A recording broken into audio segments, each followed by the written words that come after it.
Сайн байцгаана уу? Намайг Оюун Чимгийн Бут ханд гэдэг. Би нийгмийн эрүүл мэндийн үндэсний төвд биотехнологи инновацийн албанд нь микробиологийн судалгаа шинжилгээ хариуцсан эрдэм шинжилгээний ажилтнаар ажилладаг.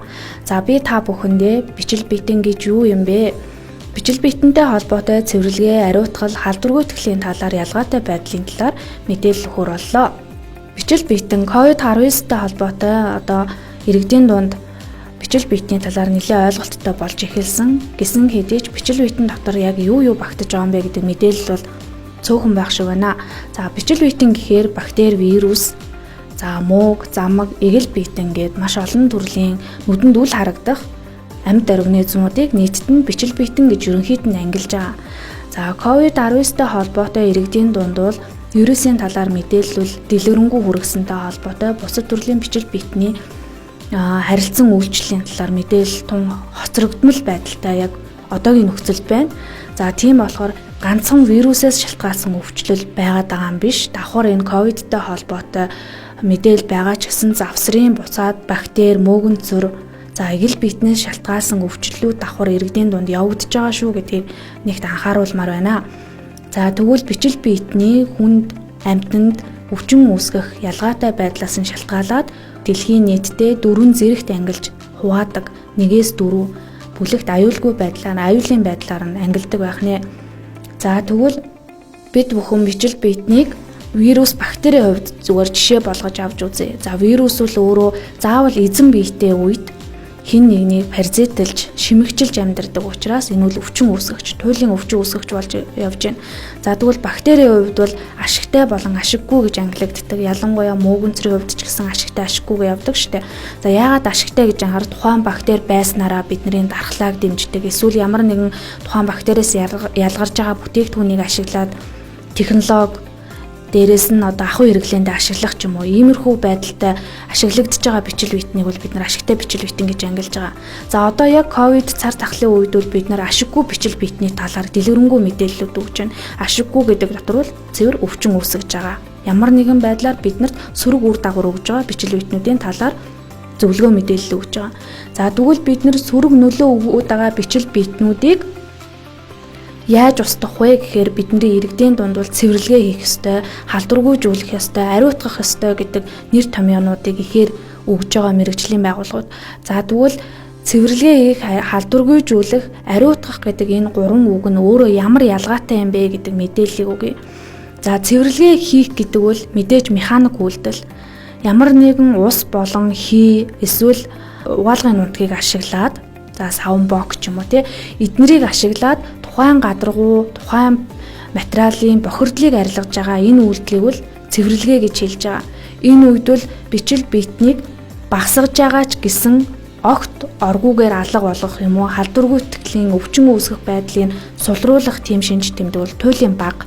Ягаад гэвэл тухайн бичил биетэн сая байлаа гэж үзэхэд тэрийг 10-аас 100 дахин багсгах энэ үйлдэлийг л цэвэрлэгээ гэж хэлж байгаа.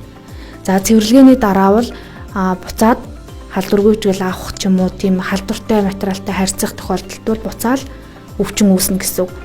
За тэгвэл халдваргүйтгэл гэж юу юм бэ гэхээрээс эмгэх үүсгэгч бичил биетний тоог олон улсад болоод тухайн улс орондоо зөвшөөрөгдөж байгаа стандартт нь хүргэх тоогийн цөөрүүлэх энэ үйлдэлийг хэлж байгаа.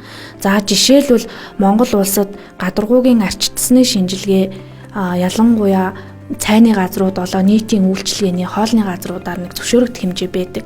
За тухайн нэг 50 см гадаргууд байгаа 50 сая бактери байлаа гэж бодъё.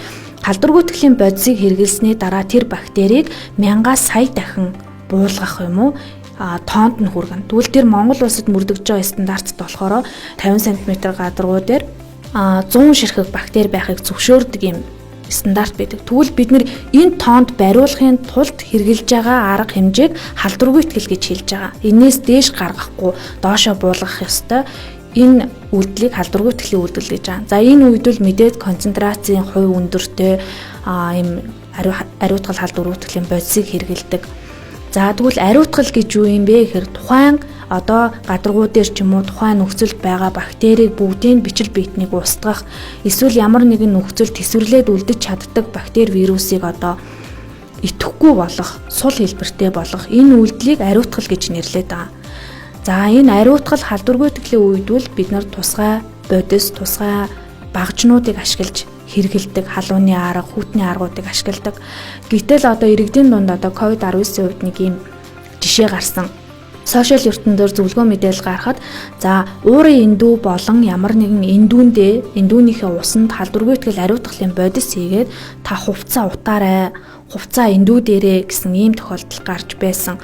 За энэ бол ташаа мэдээлэл ялангуяа буруу арга хэмжээ гэсэн үг. Яагаад тэгэхээр мэдээж халдваргүй итгэлийн бодис, ариутгалын бодис хийгээд эндүүгээрээ утлаа тухайн нөхцөлийн бактери, вирус, бичил битнийг бүрэн устгалаа. Гэвч эргээд энэ нь өөрөө хүндээ буцаад эмгэг үүсгдэг. Жишээлбэл бактери, вирусын хувьд одоо амьсгалын дээд замд үржээд цочрол оруулаад буцаад эзэн биеэ өвчлүүлдэг. Гэтэл халдваргүй итгэлийн бодис хэрэглэснээр уурын эндүүнээс гарч байгаа уур нь буцаагаад амьсгалын дээд зам болоод доод зам цочрол өгөөд тэр хэсгийн биетийг улам их үржүүлж таатай нөхцөлийг бүрдүүлдэг. Ингэснээр одоо буцаад халдварт өртөх магадлал өндөр эрсдэлтэй болж байгаа. Дээрээс нь та хувцсандаа ямар нэгэн халдваргүй итгэлийн өндөр концентрацтай бодис шингээснээр харшил болоод бусад төрлийн эмгэг үүсдэг.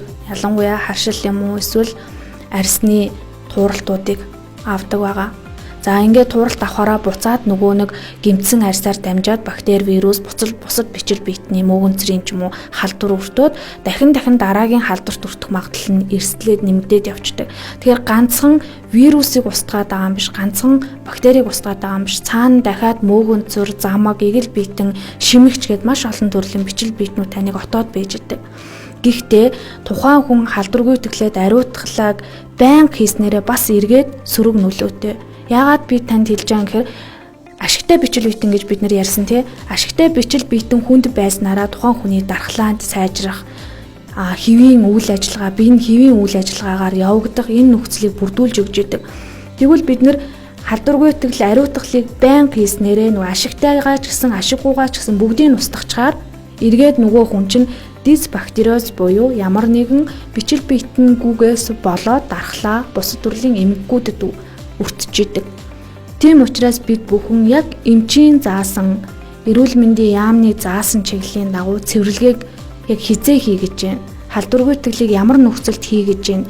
Ариутгалыг ямар бүтээгдэхүүн, ямар багжин дээр хийх ёстой.